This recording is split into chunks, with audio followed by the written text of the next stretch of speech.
We've got Quin Houff on with us. He is the driver for StarCom Racing's car, 00 at NASCAR. So you will learn, Quin, that neither of us know really much about NASCAR. So we're going to basically be the equivalent of you going to a kindergarten class and them asking you questions. So sorry about that. That's perfect. Sounds good to me. Okay, good. So one of my first questions, and I think a lot of people wonder this, is how do you become a NASCAR driver? Because like if we had a baseball player on, right, no one would wonder how that baseball player got there, because they'd be like, oh, he was in Little League and then he played in college or something and then he got drafted. How do you end up deciding you want to be and then becoming a NASCAR driver? Yeah, I mean, our sport is unique in the fact that, when you talk about football or baseball, there's kind of that ladder of how you get to the pro level. And with racing, there's still kind of that ladder, but there's so many different paths you can take, whether that be racing asphalt or dirt, road course racing. So, I was a Little League baseball player myself growing up, with my dad, and actually was going to the bullpens to practice for that. Those bullpens have those go-kart tracks out back, the putt out back.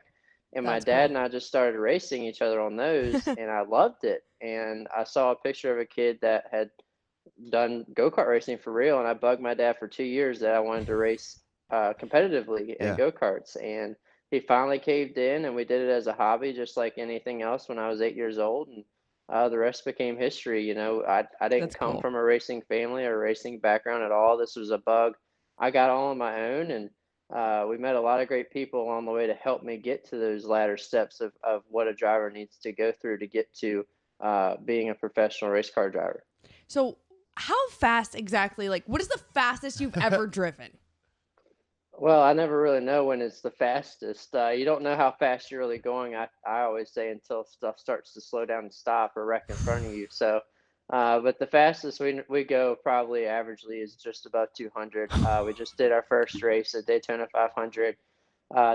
Those super speedways, you're going to see speeds that exceed over 200 miles an hour. And that's nuts. Like I said, that it's kind of like the way that racing works is everybody is going that fast. So it kind of feels like you're on a highway just at a high speed level, and you kind of get used to it. But as soon as something starts to happen or somebody starts to wreck, you then realize you're going 200 miles an hour. Yeah. Well, I know it was not this past weekend. The weekend before at Daytona, there was a huge early wreck that But you guys had a rain delay that day too, right? So you were sitting around all day, and then that happens right away. That's got to be the absolute worst. Yeah, it was a really interesting day, and I just want to finish the Daytona 500.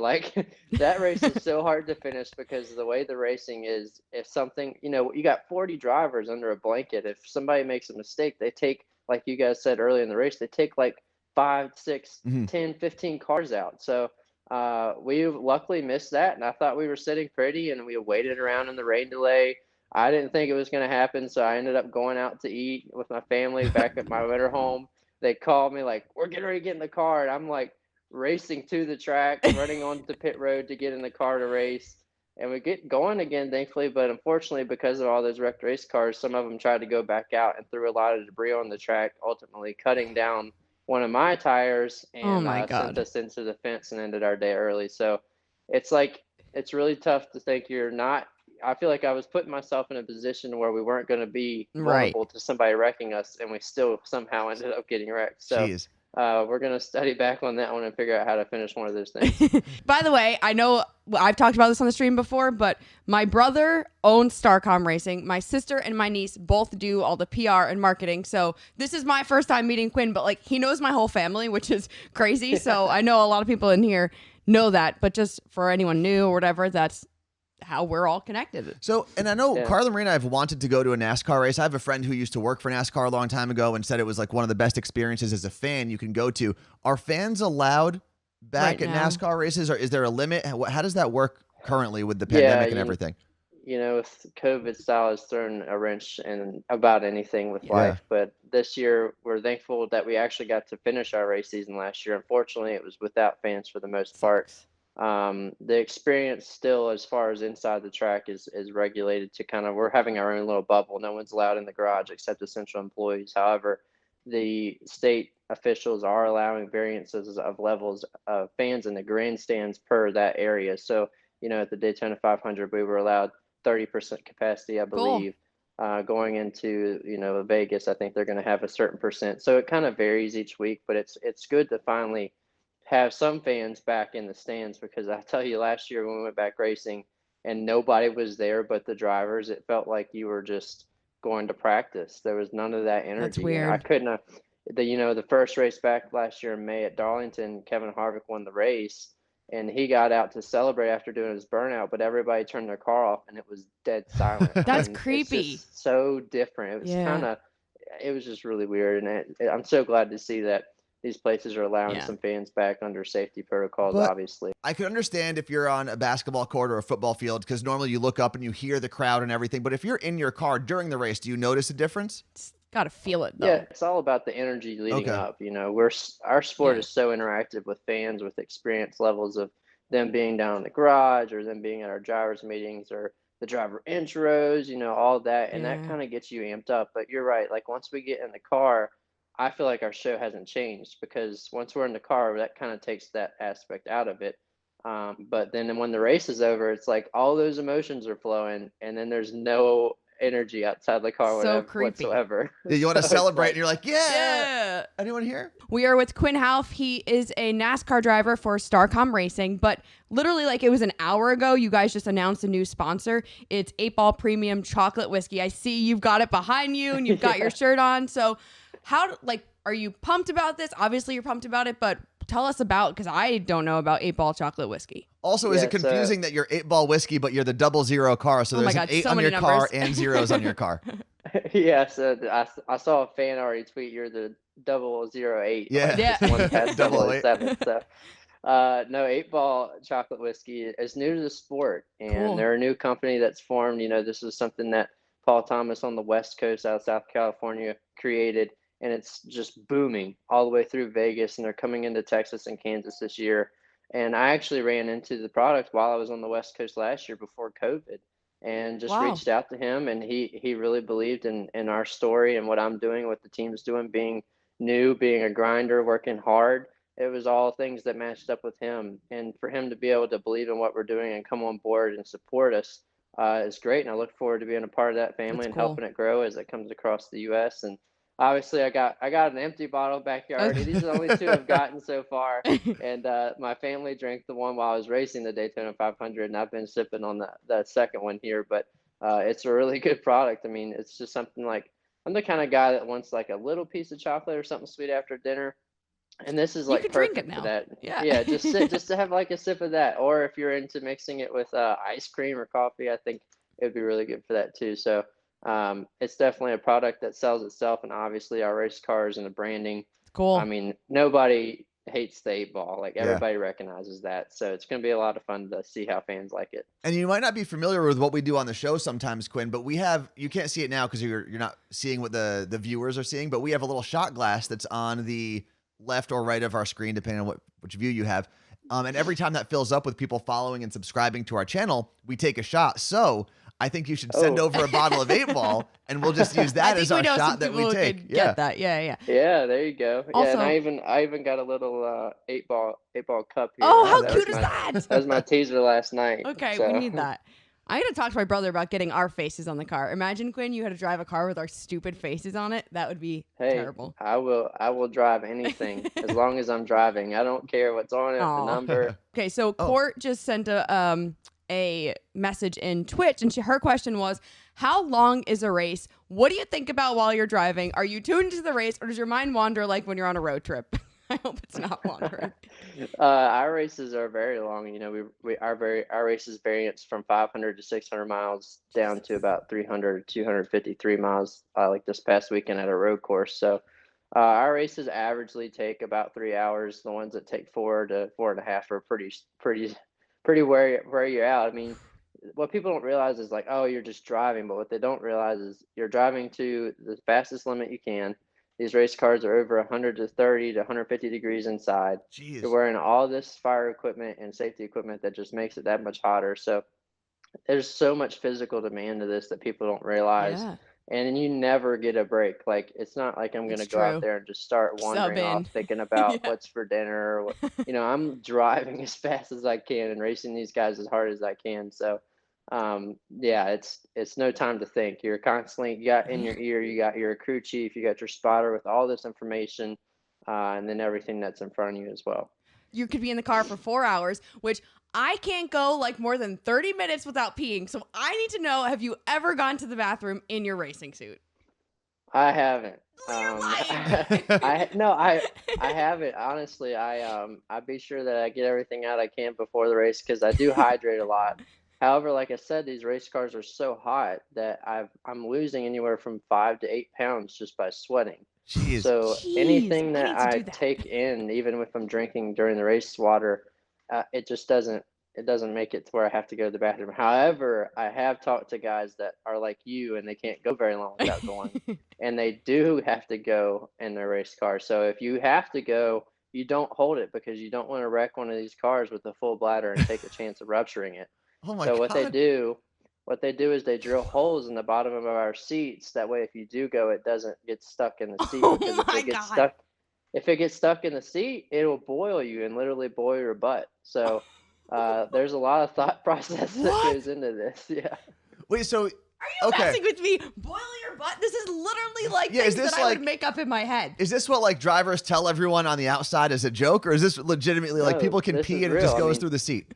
Well, yeah, because if you don't drill a hole in the bottom of the seat to where it can drain out, my seat is literally sitting right in front of the oil cooler in the behind me. So that thing is running over 200 degrees, 230, 250 degrees. So the seat is going to be that hot. So if a liquid, like even if I poured, like if I was really hot and I poured a drink on me and I poured too much or I had ice packs that melted and I didn't have somewhere for that water to drain, it will literally get that hot and it will make you miserable. Oh my Who God. was the first person that realized this? Because it clearly has happened to someone before. Like, we need to start putting holes in the seats. Yeah, no, it's happened to a couple guys and they learned from their mistakes. I can tell you that. I've never I've heard enough of the horror stories that I haven't tried to pour too much water on myself or anything. Thankfully I haven't had to pee. The one time I almost did, the rain delay came and I got out of that sucker and went to a porta potty as fast as I could. So that was, I mean, the most common question was, what do you do if you have to pee during a race? The lot of second most people, of common course. question was, is it difficult to drive normally when you're not racing?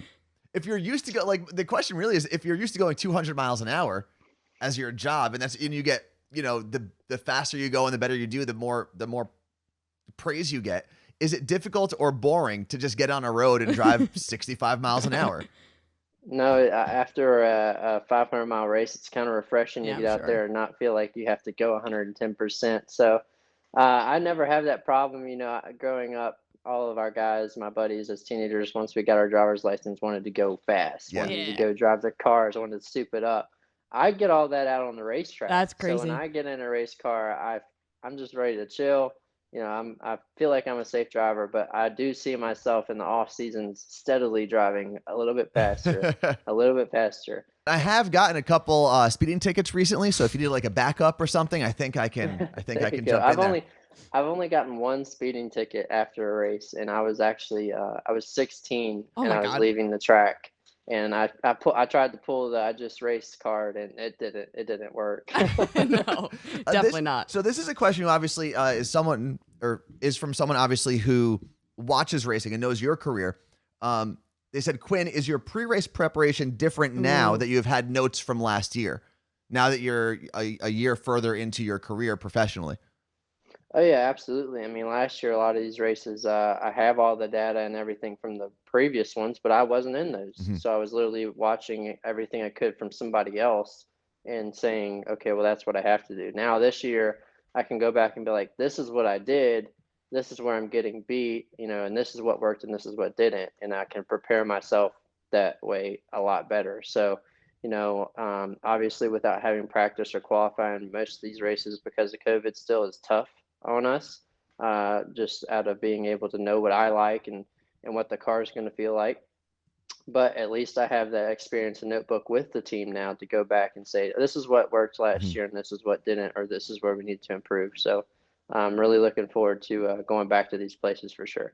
If you had to tell a a non-NASCAR fan to go to one event, obviously when things are open and when crowds are allowed back normally, what's the one NASCAR race, what's the one weekend people should go to or focus question. on to get the best introduction to the sport? Bristol night race. Ooh. Because Bristol is a short track. It is literally like a football stadium. So anywhere you're you're literally on top of everything. You can see everything fine. Cool. And the racing there is so fast and so quick and so close that it's just something that just gets under your skin. Like I grew up going to Bristol and like the smell, and if you sit in certain areas, you're getting hit by That's rubber, and like What? you're really into the show. And that's the only place, when we were talking about fans, that's the only place that if somebody got wrecked or something crazy happened and we had a caution, I can hear them because they're Whoa. that close to the race cars. Dennis in Ohio just asked, if a NASCAR driver gets speeding tickets or ends up losing their driver's license, can they still drive in NASCAR?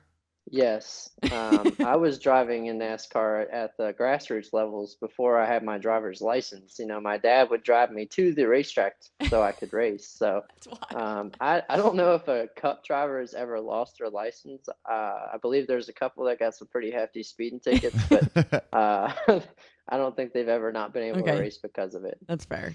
And That's funny. you kind of touched on this earlier, but Josh asked the question during long weather delays, because those happen pretty often. Obviously, you don't want to throw out a bunch of drivers out there going 200 miles an hour in the rain. Right. What do you do to actually remain focused and to pass the time? Because sometimes those are, 4 or 5 hours long, right? Yeah, unfortunately, it seems like NASCAR, whenever we come into town, we bring rain. So if anywhere's dry, just let us know and we'll make a pit stop in your area. But, you know, it's not really any routine for me. I go up in the hall and eat all the Slim Jims and little snacks that are in there and sit and look at the radar and look at my phone. And that's what I was telling you guys earlier with the Daytona 500. My anxiety level goes up if I leave during a weather delay to you know, whether that be going back to the RV or going to see some family and friends that are there. My anxiety level goes up. So this past week or 2 weeks ago now, I pushed them off because they were like, let's go, you know, why don't you come? 8 Ball was there. Why don't we go out? And I was like, you know, I want to stay here. And I waited 2 hours and it was like looking like it wouldn't rain. And I left. And of course, I almost missed the race because That's nuts. they text me soon after. I was literally running on to pit road with my backpack. I drove to the racetrack in my suit with my backpack on, and I was running in my Vans because it was wet and I didn't want to get my race shoes dirty. I get all the way to the car and my race shoes aren't in my bag. So what'd you have to do? This is like my nightmare. I had a backup. I know. I was freaking out. I had a backup pair in the race hauler, and I got a pit crew member to sprint. Luckily, he's like an ex-NFL player to the hauler for me and get my shoes. But I was standing outside of the car pushing them off because they're like, driver's in your car. I'm standing out there like putting my helmet on like, in your Vans? Like, yeah, my Vans, camouflage Vans under my race suit. And he's like, we got a problem? I was like, no, we're fine. But give me a second here. Would you have been allowed, if you didn't have the race shoes, would you have been allowed to race in Vans? Wouldn't they like burn? Yeah, I wouldn't say that you would be allowed to, but if it came down to me missing the race, I would just not tell anybody. Gotcha. Actually, I probably would have stolen the pit crew member's shoes because they have kind of fire resistant shoes, but they're different style, obviously, because they got to do so much more. Pit crews? I didn't realize how many former like power lifters and NFL players are on those crews, because they're like taking out massive tires. They're like super athletes. It's insane. Yeah, these guys are incredible. I mean, like you said, they're all super athletes, whether it be in the NFL, wrestlers, power lifters. And I got, with my group of guys, I go down and do pit practice with them. And afterwards they go work out. Well, one day I was like, okay, I'll go out, work out with you guys. I never felt like such a weak little guy ever. Because they had like the weight set out, like here's your 300 pound. We're like hand clinking. There's your 300 pounds. There's your 250. There's your 200. And I'm like, is that the lowest one? Like, there are no other options. I only weigh 150. How am I going to throw 200 above my head? Oh my God. That's like insane to be around. Like you watch those like big shows. What are those guys called? The World's Strongest Man. Like that's what I picture. Like being around those guys, I'd be so intimidated by that. No thanks. Yeah, it was definitely intimidating. They keep going, when are you going to come back and work out with us? It's like, when you don't break me next time. Quin, first off, thank you for making time for us. I know you're in the middle of your season. There's a lot going on. So much. Congratulations on the new sponsor. That's pretty cool. Yep. Thank you. And Yep, it's a lot of fun. And whenever Bristol is back open with regular crowds, we'll all be there hanging out, Yes. drinking some chocolate whiskey. We're gonna finally come to a race. Yeah, absolutely. Thanks for having me on, guys.